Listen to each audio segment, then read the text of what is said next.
زمین میں فساد کا باعث کیا توحید کو چھوڑ دینا ہے؟ عقیدہ توحید کیسے انسانوں کے لیے فساد سے نجات کا ذریعہ ہوتا ہے؟ یہ سوال آیا ہے۔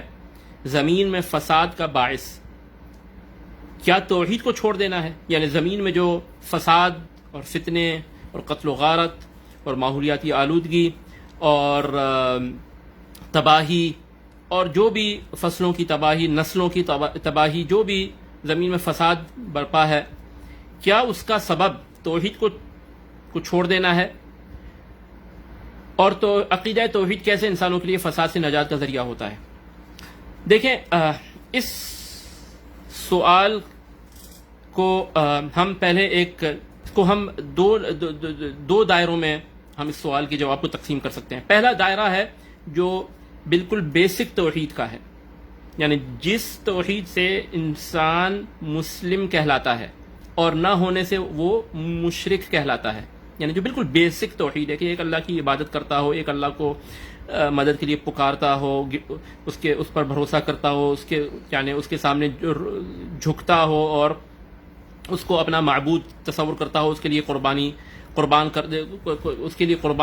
قربانی دیتا ہو، جانور قربان کرتا ہو، اس کے لیے نماز پڑھتا ہو، اس کے لیے سجدہ کرتا ہو، اس کو فریاد اور دعا میں پکارتا ہو، جو بیسک توحید ہے۔ ایک تو یہ ہے۔ دوسرا دائرہ ہے یعنی پرفیکٹ توحید کا، جیسے انشاءاللہ آگے بیان ہوگا۔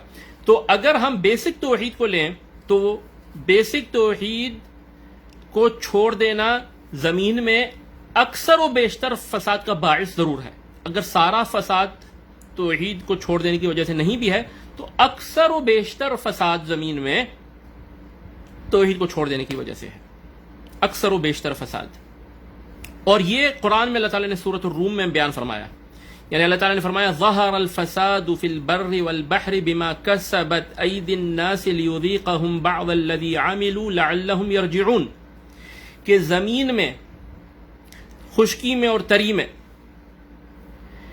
فساد ظاہر ہو گیا ہے، فساد رونما ہو گیا ہے، بما کسبت ایدی الناس، لوگوں کے اپنے کیے کرائے کی وجہ سے، لوگوں کے اپنے اعمال کی وجہ سے، لوگوں کی اپنے بد اعمالی کی وجہ سے زمین میں فساد پھیل گیا ہے۔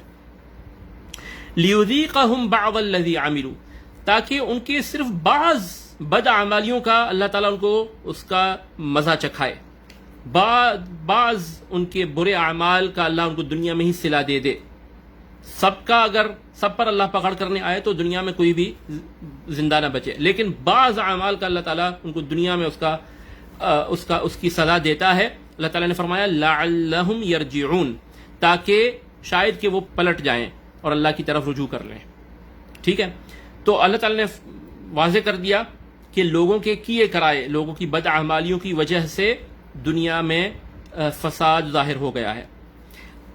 اس سے اگلی آیت میں اللہ تعالیٰ نے فرمایا قل سیروا فی الارض فانظروا کیف کان عاقبۃ الذین من قبل کان اکثرهم مشرکین، یعنی اللہ تعالیٰ نے اب پہلے تو بتایا کہ جو دنیا میں تمہیں فساد نظر آ رہا ہے یہ تمہاری بدعمالیوں کی وجہ سے ہے، پھر بیان کیا کہ پچھلی امتوں کو بھی اللہ نے ہلاک ان کی بدعمالیوں کی وجہ سے کیا۔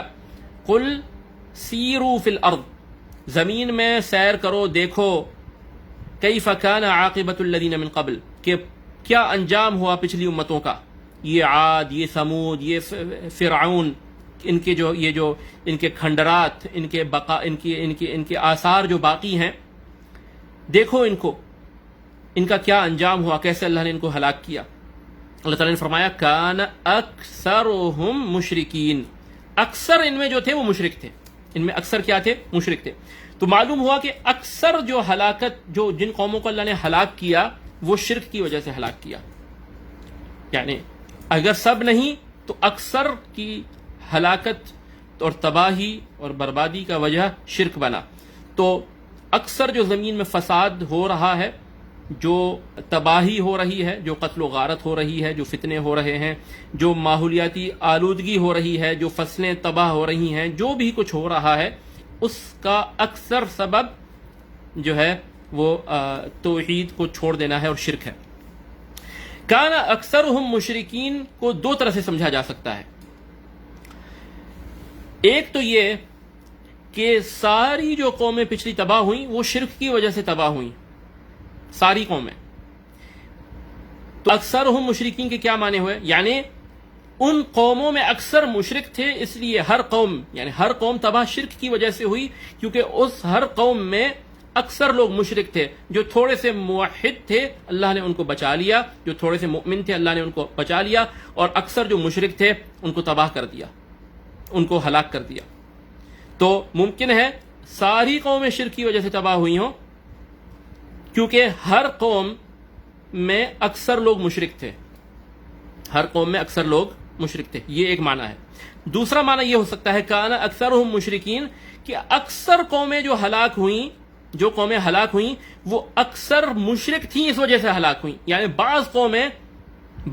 اکثر قومیں شرک کی وجہ سے اللہ نے ہلاک کی، اور بعض قوموں کو اور گناہوں کی وجہ سے ہلاک کیا. تو یہ معنی بھی ہو سکتا ہے. یعنی جیسے قوم لوط کا اگر کہا جائے کہ ان کی ہلاکت کا سبب ان کی بدفعلی تھی، ٹھیک ہے، تو یہ بات یعنی ایک حد تک درست ہے. اسی طرح ممکن ہے بعض قوموں کی ہلاکت کی وجہ شرک نہ ہو، یعنی وہ شرک جو شرک اکبر ہے، لیکن دوسرے اعمال ہوں، تو یہ بھی یعنی عین ممکن ہے. تو بہرحال اس طرح سمجھیں یا اس طرح سمجھیں، اکثر کے لیے تو یہ ثابت ہو گیا کہ اکثر ہلاکت کا سبب اور زمین میں فساد کا سبب جو ہے وہ شرک ہوتا ہے. اور جب قرآن میں شرک آتا ہے تو قرآن میں شرک سے مراد شرک اکبر ہوتا ہے. قرآن میں شرک سے مراد یعنی جب اطلاقاً شرک آئے تو اس سے مراد شرک ہوتا ہے. ما کان للنبی والذین آمنوا یستغفروا للمشرکین ولو كانوا اولی قربى، للمشرکین یعنی جو شرک اکبر میں مبتلا تھے. ان اللہ لا یغفر ان یشرک بہ، یعنی شرک اکبر کو اللہ تعالیٰ معاف نہیں کرتا اگر بغیر توبہ کے انسان مر جائے، ٹھیک ہے. انہ من یشرک باللہ فقد حرم اللہ علیہ الجنہ سے مراد شرک اکبر ہے، جس سے انسان دین اسلام سے خارج ہو جاتا ہے. باقی جو شرک اصغر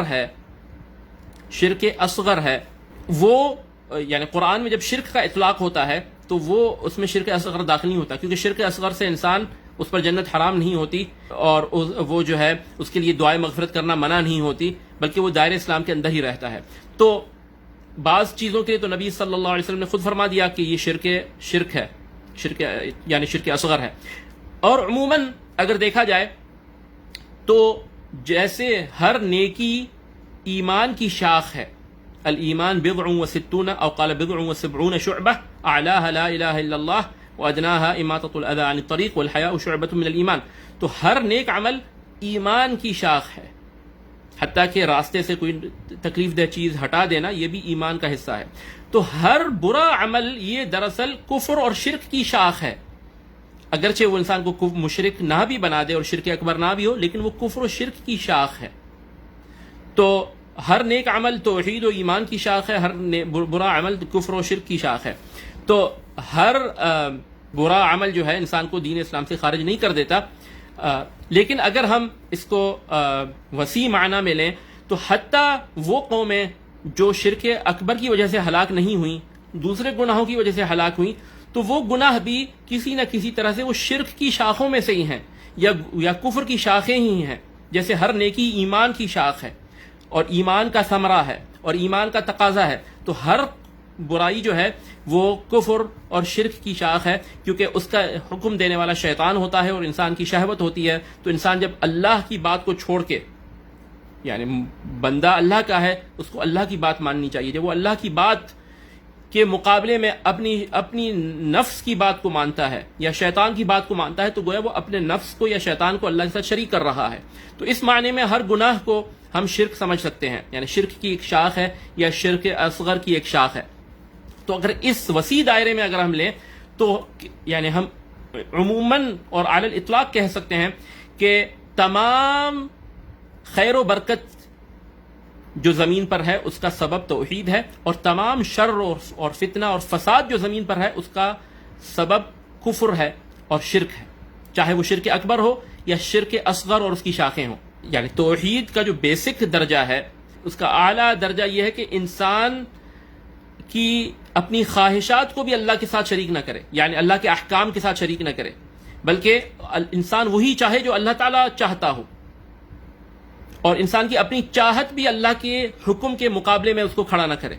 تو یہ اللہ تعالیٰ نے فرمایا قل ان صلاتی و نسکی و محیای و مماتی للہ رب العالمین، میری قربانی، میری نماز بلکہ میرا مرنا اور جینا سب اللہ کے لیے ہے. یعنی میں جیتا ہوں تو اللہ کے لیے، مرنا بھی میرے، یعنی تمام زندگی میں نے میری اللہ کے احکام کے لیے ہے. تو اس نے یہ توحید کی یعنی جو کمال ہے توحید کا.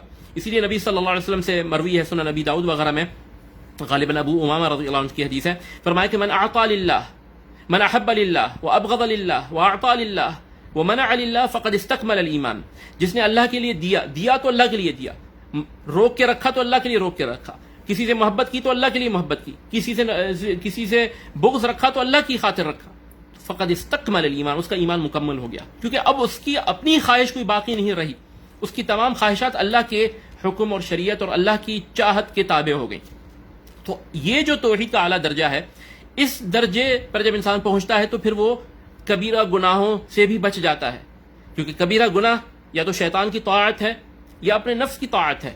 تو انسان یعنی توحید کا اعلیٰ درجہ یہ کہ انسان اپنے نفس کو بھی چھوڑ دے اللہ کے حکم کے سامنے، اور شیطان کی بات بھی نہ مانے اللہ کے حکم کے سامنے، اور اللہ کی شریعت پر پوری طرح عمل پیرا ہو جائے، تمام فرائض کو بجا لائے اور تمام گناہوں سے بچ جائے. کبھی کبھار ذلت ہو جائے گی لیکن فوراً اس سے وہ توبہ کر لے گا. لیکن جو اپنے خواہشات کے پیچھے چلتا ہے تو وہ یعنی شرک کے ایک شعبے میں داخل ہو جاتا ہے، اپنے شرک کے ایک شعبے میں داخل ہو جاتا ہے، اور ممکن ہے کہ وہ بڑھتے بڑھتے وہ شرک اکبر تک چلا جائے. یعنی جیسے اللہ تعالیٰ نے فرمایا افرأیت من اتخذ الہہ ہواہ، اس نے اپنی خواہشات کو اپنا الہ بنا لیا.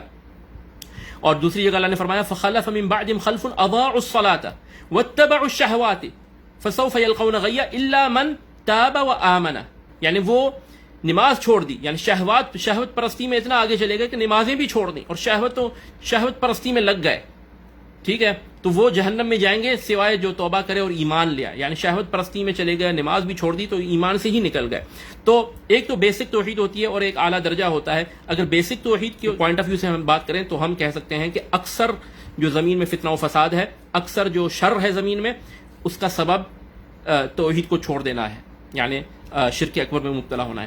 اور اگر ہم توحید کے مکمل معنی کو لیں اور شرک کے جو شعبے ہیں اور شرک اصغر کی جو شاخیں ہیں ان کو بھی لیں، تو ہم عموماً کہہ سکتے ہیں کہ دنیا میں جو بھی شر اور فتنہ ہے وہ توحید کو چھوڑنے کی وجہ سے ہے اور شرک میں مبتلا ہونے کی وجہ سے ہے، چاہے وہ شرک اکبر ہو یا شرک اصغر ہو. شرک اصغر یعنی جیسے نبی صلی اللہ علیہ وسلم نے، صحیح بخاری کی حدیث ہے، ابو ہریرہ رضی اللہ عنہ سے روایت ہے کہ نبی صلی اللہ علیہ وسلم نے فرمایا تعس عبد الدینار تعس عبد الدرہم، یعنی بڑا بدبخت ہے، برا ہو اس کا، بہت بدبخت ہے. کون؟ جو درہم و دینار روپے پیسے کا غلام بن چکا ہے. تو یعنی وہ اب اللہ کا غلام نہیں رہا، کیونکہ اس کی پوری خواہش پیسہ کمانے پر ہے، چاہے اس کے لیے اللہ کی نافرمانی ہی کیوں نہ کرنی پڑے. تو تعس عبد الدینار تعس عبد الدرہم تعس عبد القطیفہ تعس عبد الخمیصہ ان اعطی رضی وان لم یعط لم یرضى. اگر ان کو یہ چیزیں میسر آتی ہیں دنیاوی آسائشیں تو وہ خوش ہو جاتا ہے، اللہ سے راضی رہتا ہے، اگر نہیں ملتی تو اللہ سے ناراض ہو جاتا ہے. اس معنی میں جو بھی دنیا کے پیچھے لگ کے یا اپنی خواہشات کے پیچھے لگ کے اللہ کی نافرمانی کرتا ہے تو وہ گویا اس دنیا کا غلام بن چکا ہے، وہ عبد الدینار بن چکا ہے، وہ اپنے نفس کا غلام بن چکا ہے. تو اس معنی میں اس کی اگرچہ وہ شرک اکبر تک نہ بھی جائے تب بھی اس معنی میں وہ شرک کے شعبوں میں ہے اور اس کے توحید میں کمی واقع ہوئی ہے، تبھی وہ گناہ کا سرزد کرتا ہے. کیونکہ انسان جو بھی گناہ سرزد کرتا ہے وہ کسی شہوت کی وجہ سے کرتا ہے یا شیطان کے ورغلانے کی وجہ سے کرتا ہے. تو وہ اللہ کے سامنے یعنی اللہ کے حکم کے مد مقابل اپنی شہوت کو ترجیح دیتا ہے. تو یہ ایک طرح سے اس میں یعنی تشریک ہے. صرف اللہ کی بات ماننی چاہیے تھی اس کو، وہ اللہ کا بندہ تھا، اللہ کا غلام تھا، لیکن اس نے اللہ کی بات نہیں مانی اور اللہ کی بات کے مد مقابل کسی اور کی بات کو ترجیح دی، اپنی خواہش کو ترجیح دی یا شیطان کی بات کو ترجیح دی. تو اس معنی میں تمام جو زمین میں فتنہ و فساد ہے وہ یا تو ترک توحید کی وجہ سے ہے یا توحید میں نقص کی وجہ سے ہے، اور دنیا میں تمام جو خیر ہے اور برکت ہے وہ توحید کی وجہ سے ہے، یعنی وہ اصل توحید اور کمال توحید کی وجہ سے ہے. واللہ تعالی اعلم.